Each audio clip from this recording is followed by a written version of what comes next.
La primera noticia que le llega a Wagner sobre la leyenda de Parsifal le alcanza en 1840, en el curso de su primer viaje a París, una fecha verdaderamente muy temprana. Allí su amigo, el filósofo judío Samuel Lerch, le presta un libro que acaba de editar la Sociedad Alemana de Königsberg, que se titula Estudios históricos y literarios, y ahí hay un artículo de un profesor que se apellida Lukács, en donde se habla de Parsifal como el hijo de Lohengrin, que es un tema que luego va a aparecer en la propia ópera de Wagner, y se habla también de Wolfram von Eschenbach, el Minnesänger, el trovador que existió realmente, que luego también Wagner lo va a incorporar como personaje ficcional, en este caso a Tannhäuser. Y esta es la primera noticia que Wagner tiene acerca de ese tema, es decir, en una fecha ya pues muy temprana está en la cabeza el que va a ser el argumento de su ópera testamentaria, de su última ópera. Hay un boceto, se conserva, hay otro anterior pero se perdió, pero se conserva un boceto en prosa, un apunte en prosa para un argumento posible de esta ópera, que está fechado en Zúrich en 1857.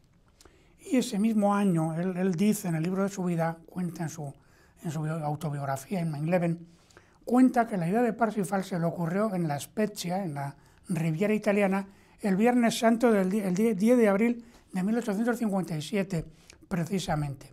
Pero luego él mismo desmiente esta historia cuando en los diarios de su segunda esposa, de Cosima, allí está recogido que Wagner le dijo que bueno, que esto era una historia que él había inventado para ponerla en su autobiografía, que lo que ese día pensó era, claro, pues el renacer de la naturaleza tras los rigores del invierno, pues que así debía ser un Viernes Santo. O sea que no es verdad que realmente se le ocurriese Parsifal ahí, aunque sí es verdad que ese año ya empezó a redactar un boceto.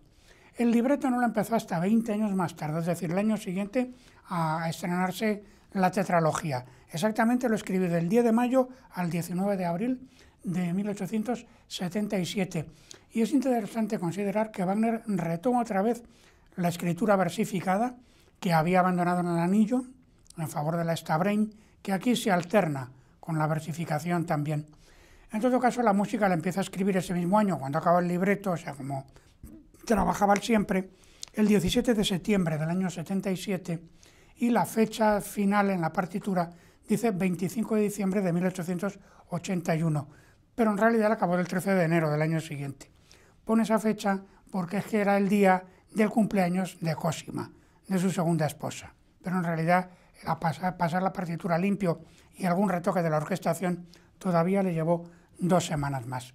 El caso es que si la tetralogía es un caso excepcional en la historia de la ópera, porque es un conjunto de 4 óperas, que para estrenarlas conjuntamente hubo que construir un teatro especial, que es la Festspielhaus de Bayreuth, pues el caso de Parsifal no es menos excepcional, porque es una obra escrita para que se pudiera escuchar solamente en ese teatro, pensada para las condiciones acústicas y para el ceremonial particular de ese teatro.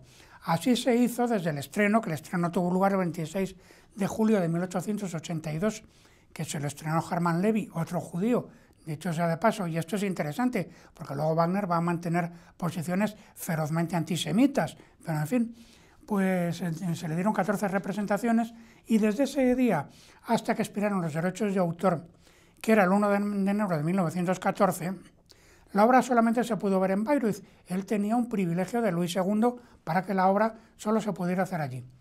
Cuando expiraron los derechos de autor, todos los teatros que se podían permitir hacerlo, claro, tenían anunciada una función de Parsifal. De hecho, el Teatro Real de Madrid pues la estrenó el 1 de enero del año 14, de 1914, inició la representación a las 4:30 de la tarde, y duró 6 horas, con descansos y todo, pero Barcelona se adelantó, y se adelantó de una manera muy graciosa, porque como la hora oficial en aquel momento iba 1 hora por delante de la hora europea, en Barcelona iniciaron la representación de Parsifal a las 11 de la noche del 31 de diciembre, 11 de la noche en Europa.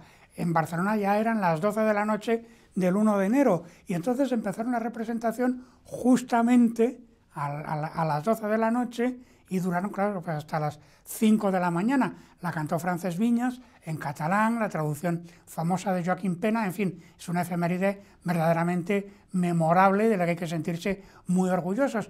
De manera ilegal, la obra ya se había hecho en el Metropolitan de Nueva York, se había hecho en Amberes, en Boston, en Ámsterdam, en Zúrich, en Buenos Aires, en Río de Janeiro, pero de manera ilegal. El primer sitio donde se hizo legalmente fuera de Bayreuth fue precisamente en Barcelona.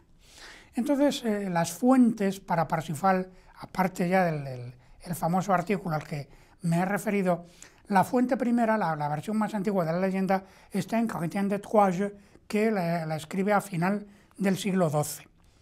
La primera versión alemana es precisamente la de Wolfram von Eschenbach, que la escribe a comienzos del siglo sucesivo, a comienzos del siglo XII. Pero Wagner se toma muchas libertades con una versión y con la otra. Quiero decir, en la versión de Chrétien de Troyes, el grial pues es una especie de plato hecho con una piedra preciosa en la cual pues el día de Viernes Santo llega una paloma del cielo y deposita una oblea de pan finísima, como una hostia, digamos, y este es el alimento de los caballeros del Grial, el alimento físico y espiritual. Eso es en Chrétien de Troyes, pero en Wagner eso se transforma, toma una idea que viene de otro autor distinto, que es Eduard de Boron, que es que el Grial en realidad pues es el cáliz de la última cena donde Jesús consagra el vino, y que luego esa misma copa es con la que José de Arimatea recoge la sangre de Jesús en la cruz. Y además Wagner le añade otra idea que viene de otra parte, que es lo de la herida de Amfortas. La herida de Amfortas en el poema de Chrétien de Troyes está en el sexo, directamente, porque claro, evidentemente habla de una enfermedad venérea. Pero en Wagner esa herida se ha venido al costado de Amfortas y le ha causado una lanza. Es decir, es como la herida de Jesús que le produce el legionario Longinos con la lanza. Es decir, que ya hay una serie de fuentes heterogéneas que confluyen en la redacción del libreto wagneriano, tal como él piensa el tema de Parsifal. A todo eso hay que añadir otras fuentes y otros elementos heterogéneos. La idea del ideal caballeresco. El ideal caballeresco, además, como una especie de sociedad secreta, de sociedad iniciática. La idea del objeto perdido, que es un tema muy característico de la literatura medieval, pero también está el tema, bueno, pues de lo que podríamos llamar la mujer fatal, porque Kundry en el primer acto es, pues eso, la perdición de los hombres, pero en cambio en el tercer acto es algo así como la Magdalena, porque unge los pies de Parsifal, lo mismo que la Magdalena con los de Jesús, pues como dice el Evangelio en la traducción de Cipriano de Valera, con un bálsamo de subido precio. O sea que es que hay una serie de elementos heterogéneos, incluso contradictorios. Lo admirable es el modo en que Wagner, con estos elementos dispersos, logra crear una obra de semejante unidad enunciativa. En ese sentido, el libreto es verdaderamente fascinante y yo me atrevería a decir que incluso portentoso, esté uno o no esté de acuerdo con la historia que allí se narra. Entonces, todo esto hay que añadirle algo más. Un boceto que él desarrolla para un posible drama que nunca escribirá, que es de argumento budista y que se llama Los Vencedores, y que lo redacta exactamente el 16 de mayo de 1857, porque Wagner acaba de leer el primer libro que se ha publicado en Europa sobre Buda, que se lo ha regalado una mujer, Malvida von Meisenberg, que es una mujer importante porque es una de las creadoras del movimiento feminista en Alemania. Y entonces Wagner redacta un primer boceto para un posible drama de argumento basado en Buda, el aspecto imaginario de la vida de Buda, que ahí es donde está el otro tema que está en Parsifal también, que es el del rechazo del amor físico. Entonces, bueno, hay una serie de elementos dispersos que confluyen en una obra que Wagner ni la titula ópera, ni la titula drama tampoco, como él suele hacer con sus obras de madurez, sino que emplea una terminología muy curiosa, le llama Bühne Weichfestspiel, o sea, festival de consagración escénica. Ese Weich viene del verbo weichen, que significa consagrar, pero einweichen es iniciar, en el sentido esotérico del término. Entonces, la idea, el título que Wagner le pone, con que Wagner subtitula la obra, pues viene a ser algo así como bueno, pues un festival de consagración al mismo tiempo de iniciación mística, de iniciación esotérica. Es verdaderamente pues una obra muy característica de cierto pensamiento del romanticismo, que es esta idea de que en un momento dado el arte tiene que sustituir a la religión. En 1880, es decir, cuando está en plena escritura, en plena composición de Parsifal, que le ha llevado un trabajo muy lento porque compone a razón de 3, 4, como mucho, 5 compases diarios, los pule y los repule antes de darlos por buenos. Pues en esa época, en ese mismo año, redacta Wagner un ensayo que es interesante leer, que se llama Religión y Arte, Religion und Kunst. Entonces ahí, entre otras muchas cosas, dice lo siguiente: cuando la religión se hace artificial, el arte debe salvar su núcleo.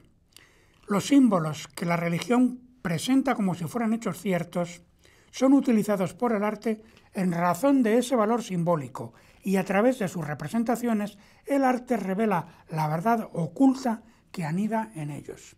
Es decir, que el arte viene a ser la salvaguarda de una religión que se ha mecanizado y se ha convertido en algo inane. Es una idea, bueno, muy romántica y está expresada bellamente. Más adelante, en el mismo texto, Wagner escribe lo siguiente, que el cristianismo es una religión basada en la culpa, y además como procede del judaísmo, y Wagner a estas alturas es muy antisemita, pues que es una religión basada en la culpa y por ello no puede crear ninguna cosa de valor. Y todavía hay una afirmación posterior aún más sorprendente, que es la siguiente. Jesús, escribe Wagner, equivale a Apolo, el maestro perfecto liberador del hombre. Entonces, claro, si Jesús libera al hombre y equivale a Apolo, que es el padre de las musas, es evidente que Jesús libera al hombre, pues obviamente a través del arte. Es una idea, bueno, todo lo descabellada que se quiera, pero está en el núcleo básico del pensamiento creativo de Parsifal. Todo esto hace, claro, que Parsifal sea una obra especialmente enigmática. Y en último extremo, si la religión ha de ser sustituida por el arte, pues no hay ningún inconveniente, por tanto, en que la liturgia, como aquí sucede en el primer y en el tercer acto, con la especie de cena sagrada que se oficia, que la liturgia se convierta en un espectáculo. Desde un punto de vista absolutamente lógico, el creyente tendría que rechazar Parsifal por encontrarlo, pues qué sé yo, irreverente o inoportuna, y el agnóstico pues por encontrarla absurda o ridícula. Pero la realidad es que la obra es extraordinariamente conmovedora por su gran unidad y por la extraordinaria belleza de su música.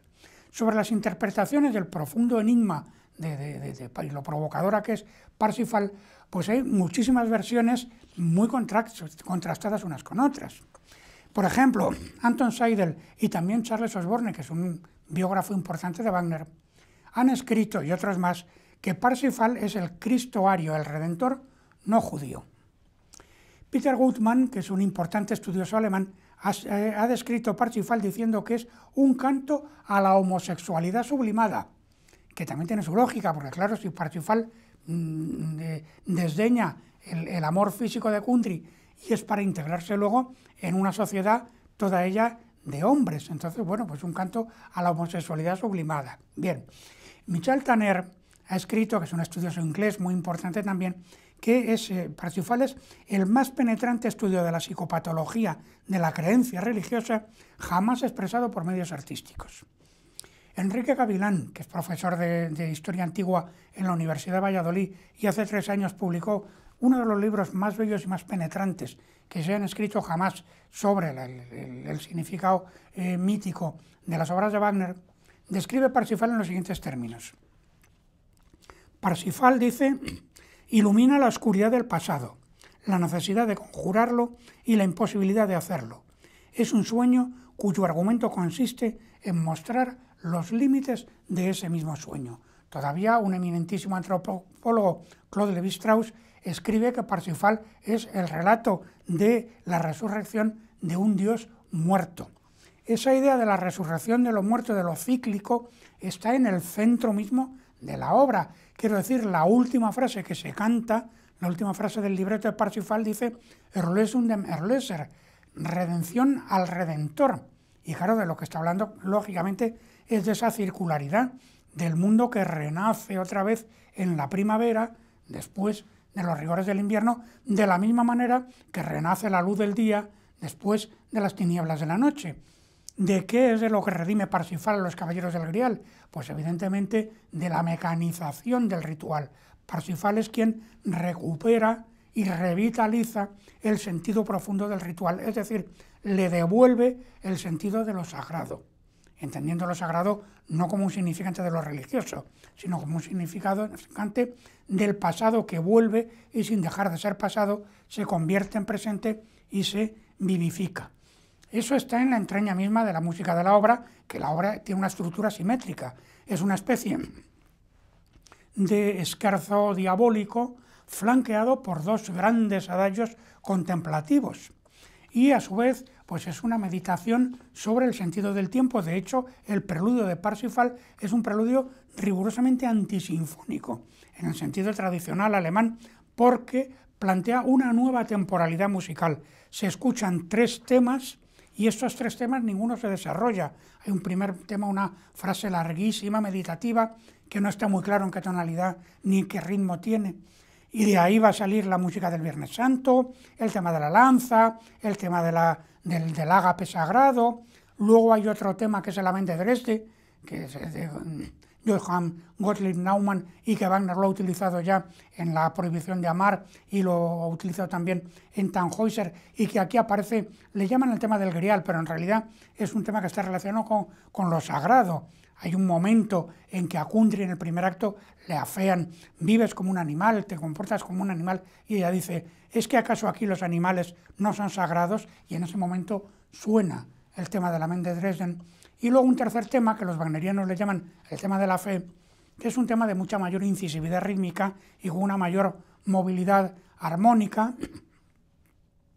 Y ese tema y los otros dos aparecen, desaparecen, regresan, se reencuentran, pero nunca se desarrollan. Es decir, el preludio, toda la obra en realidad, es una sucesión de placas temáticas independientes, podríamos decir, de hojas sueltas del gran libro del tiempo, entendiendo el tiempo como el modo en que la vida se desliza sobre el presente de la eternidad. Hay una frase particularmente enigmática en el primer acto que la canta Gurnemann, que es Zum Raum wird hier die Zeit. Aquí el tiempo se convierte en espacio.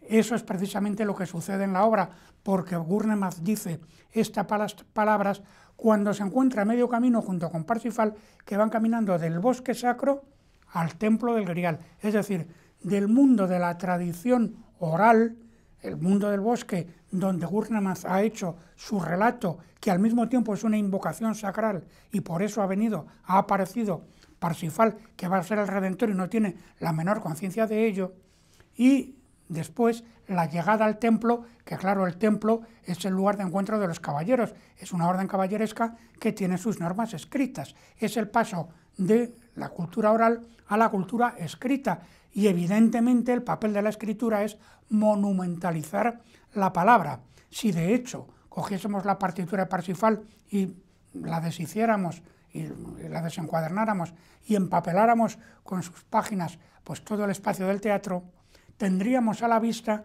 todos los momentos de la música simultáneamente a la vez. Ahí realmente el tiempo se habría convertido en espacio, es decir, la escritura monumentaliza la música.